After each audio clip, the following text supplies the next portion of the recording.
Assalamualaikum warahmatullahi wabarakatuh. Salam sejahtera bagi kita semua. Sebelum memulai pembelajaran pada pagi hari ini, alangkah baiknya kita berdoa terlebih dahulu. Berdoa dimulai. Berdoa selesai.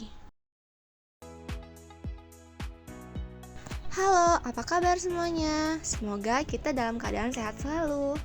Pada hari ini kita akan memasuki pertemuan pertama dengan materi Internet of Things atau IoT pada mata pelajaran Elektronika Dasar dan materi pokok dasar IoT pada SMK jurusan Teknik Komputer dan Jaringan.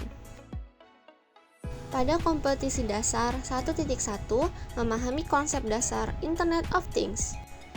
Indikator pencapaian kompetisi dasar ada 4, yaitu menjelaskan apa itu Internet of Things, kemudian mengidentifikasi komponen utama dari arsitektur IoT, kemudian menjelaskan cara kerja IoT, kemudian yang terakhir menganalisis manfaat IoT dalam kehidupan sehari-hari.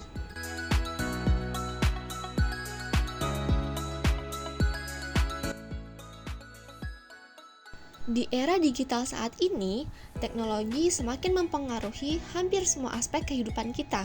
Perubahan ini tidak hanya terlihat dari perangkat yang kita gunakan sehari-hari, tetapi juga dari cara berbagai sistem dan alat bekerja secara otomatis. Seiring dengan perkembangan teknologi, konsep baru muncul dan memberikan kemudahan serta efisiensi. Salah satunya adalah Internet of Things.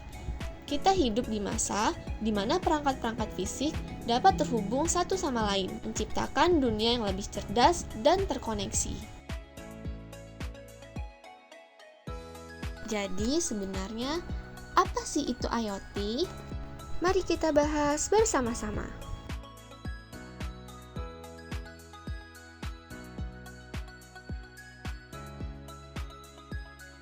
Internet of Things atau IoT adalah konsep di mana berbagai perangkat seperti sensor, perangkat elektronik, dan objek lainnya terhubung dan berkomunikasi melalui jaringan internet. Dengan IoT, pengguna dapat terkoneksi untuk melakukan berbagai aktivitas, mulai dari pencarian informasi hingga pengolahan data, tanpa perlu campur tangan manusia. Lalu, bagaimana IoT bekerja? Untuk memahami bagaimana IoT bekerja, penting untuk mengetahui komponen-komponen utama yang membuatnya berjalan. Berikut adalah beberapa komponen penting dalam sistem IoT.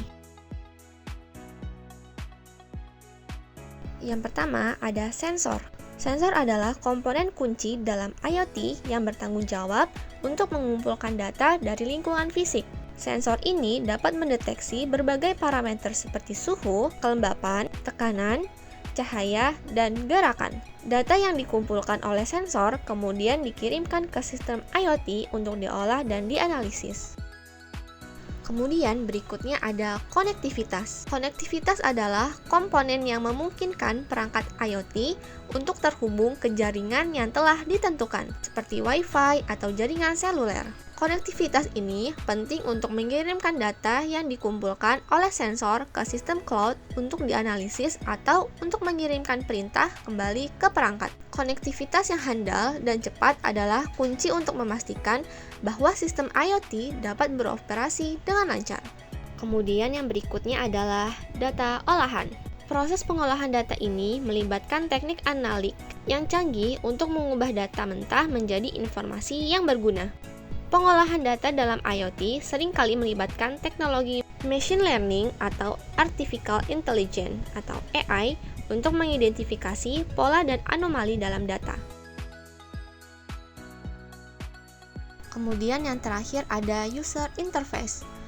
User interface adalah konten yang memungkinkan pengguna untuk berinteraksi dengan sistem IoT. UI ini harus dirancang sedemikian rupa sehingga mudah digunakan dan dipahami, bahkan oleh pengguna yang tidak memiliki latar belakang teknis. UI dapat berupa aplikasi di smartphone, dashboard, berbasis web, atau tampilan grafis lainnya yang memudahkan pengguna untuk mengontrol perangkat IoT dan memahami data yang dihasilkan. Berikut penjelasan bagaimana cara kerja IoT.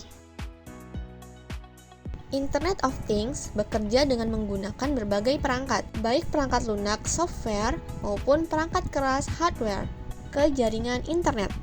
IoT bekerja dengan cara menghubungkan perangkat yang memiliki alamat IP unik ke internet. Alamat IP ini memungkinkan setiap perangkat untuk dikenali secara individu dalam jaringan dan komunikasi satu sama lain. Berbagai perangkat yang biasa kita temui sehari-hari seperti sensor, kamera, dan speaker adalah beberapa contoh dari objek yang telah terhubung ke IoT. Setiap perangkat tersebut berperan sebagai mengumpul data. Misalnya, sensor suhu dapat memantau perubahan suhu dalam suatu ruangan dan mengirimkan data tersebut ke cloud atau perangkat lain yang ditentukan. Setelah data diterima, ia dapat diolah dan dianalisis untuk membuat keputusan yang diperlukan. Sebagai contoh, jika suhu ruangan meningkat di luar batas yang diinginkan, sistem IoT otomatis bisa mengaktifkan pendingin ruangan secara otomatis. Lalu, apa manfaat menggunakan Internet of Things? Yang pertama adalah efisiensi, memungkinkan pengguna untuk mengatur batas minimal dan maksimal penggunaan sumber daya atau perangkat. Kemudian yang kedua adalah hemat biaya operasional. Jaringan IoT juga dapat membantu menangani pekerjaan yang kompleks, mengurangi pengeluaran biaya sumber daya manusia. Lalu yang selanjutnya adalah meningkatkan produktivitas. Proses akses yang cepat dan akurat memungkinkan pengambilan keputusan berdasarkan data terbaru. Ini membantu perusahaan atau individu mengidentifikasi peluang dan kekurangan, bertujuan untuk meningkatkan produktivitas secara keseluruhan.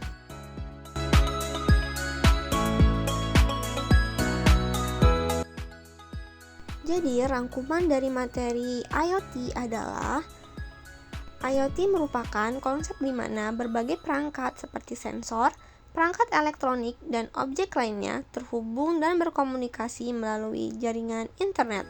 Komponen IoT antara lain adalah sensor, konektivitas, data olahan, dan user interface. IoT bekerja dengan menghubungkan perangkat beralamat IP unik ke internet untuk berkomunikasi.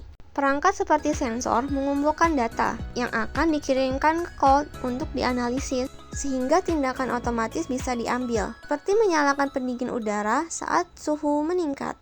Manfaat menggunakan IoT antara lain adalah efisiensi, hemat biaya, dan meningkatkan produktivitas. Untuk mengetahui sejauh mana pemahaman kalian terkait materi tadi, kalian bisa mengerjakan kuis berikut ini.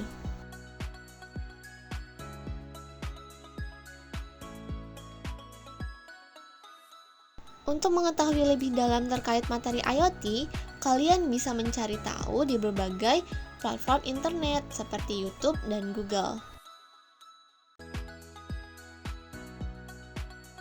Nah, itu tadi materi mengenai Internet of Things. Untuk pertemuan berikutnya, kita akan melakukan praktik membuat IoT sederhana.